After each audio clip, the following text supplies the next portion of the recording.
Greetings, everyone. My name is Monica. Well, that is the name that was given to me at birth.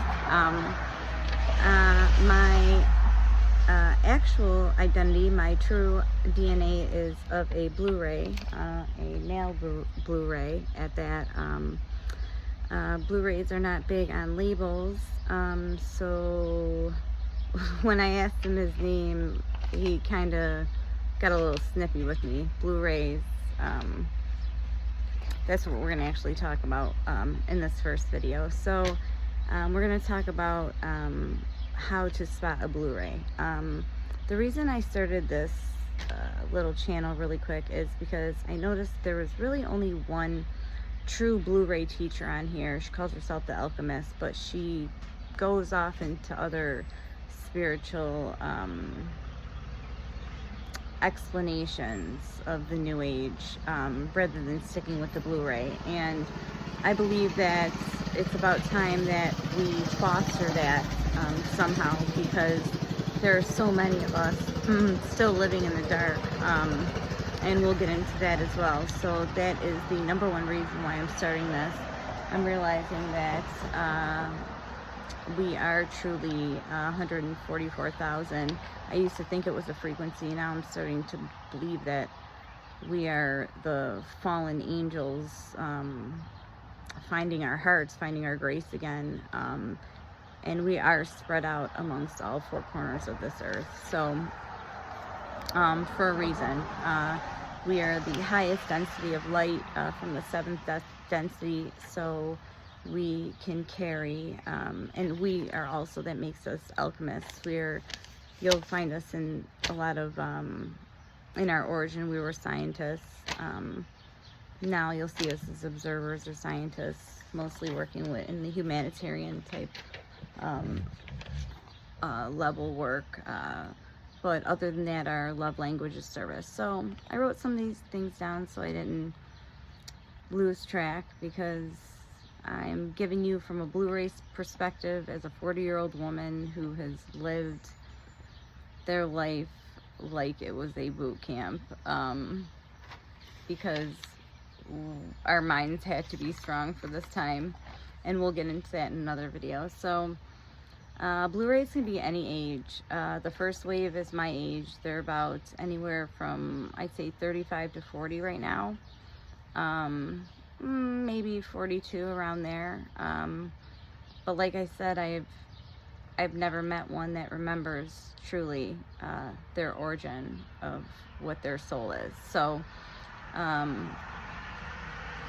feel, and not just what I felt, I asked my guardian and she said yes. So we're basically loners, because we are channelers. We don't use any rituals or anything like that. That's another thing that we have to clear up with the spiritual community. We don't need all that.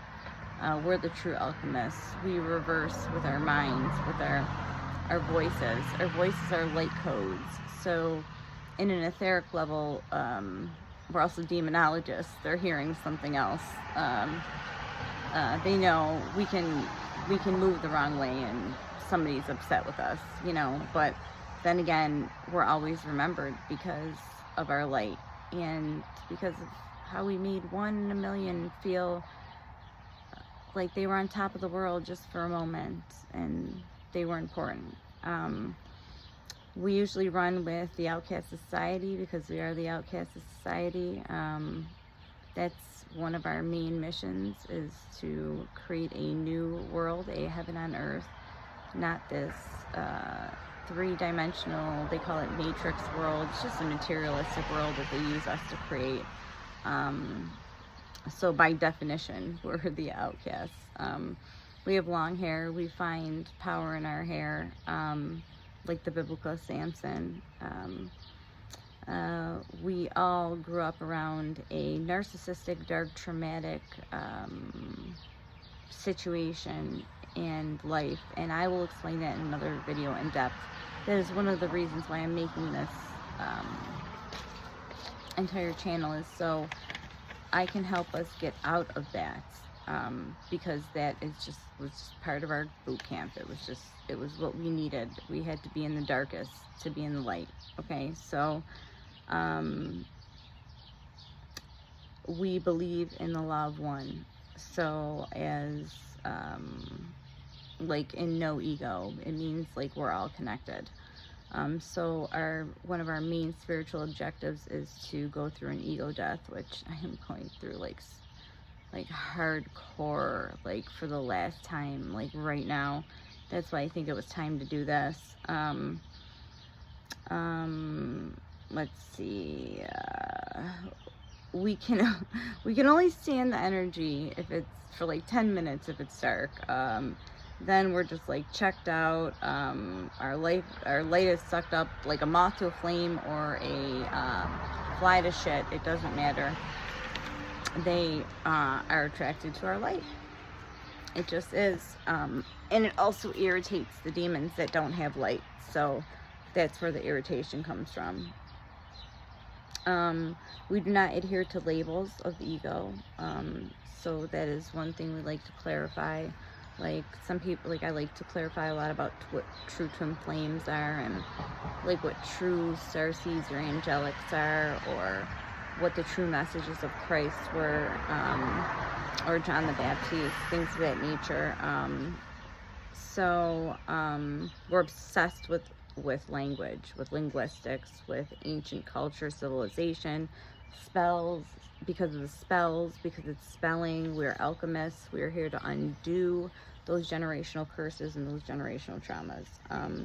We go through ego death to remember who we truly are. We have to, because this false identity is not us. The true me is, I don't even know my name. It really doesn't matter. Call me the light. But seriously, I guess my identity is Monica. Unless you are offended by every injustice, we cannot be friends. That's how you also know you're a Blu-ray. If you're the one at work that's getting fired because you've stood up for what they call the underdog, or you just basically did what was right, that's the bottom line. There's no label to it. It just is, you know.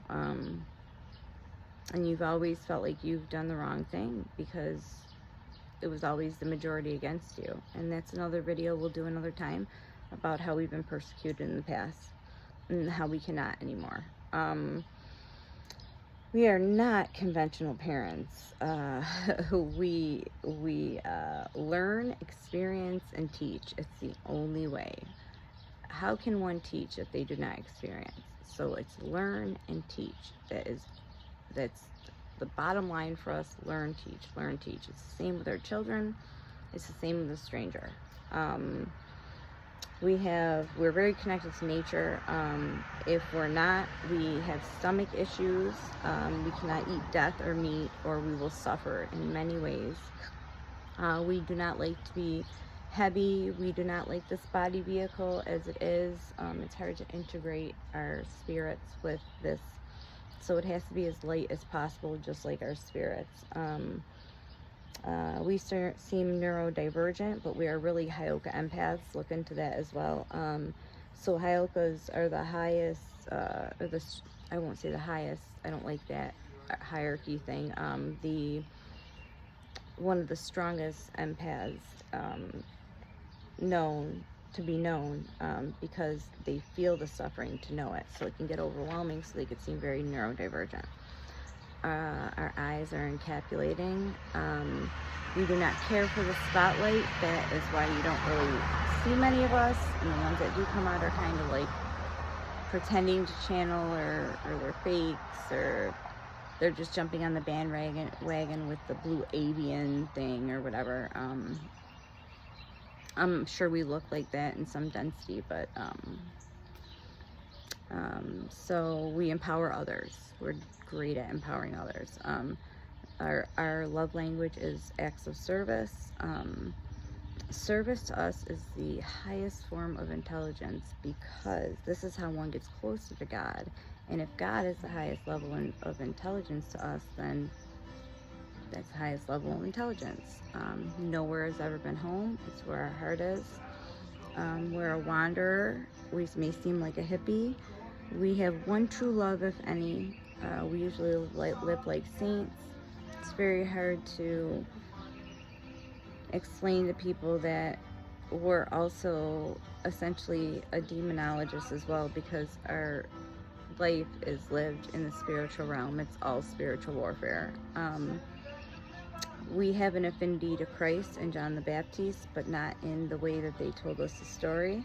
We'll do a video on that. We're highly intuitive, claircognizant. We just know, cannot be lied to. We always have two things going on at one time that can explain our situation or explain it away. Okay, so you can see this, it's the spiritual, the material. It's called juxtaposition for us. We're highly independent, and people tell us pretty much everything when we show them our hearts.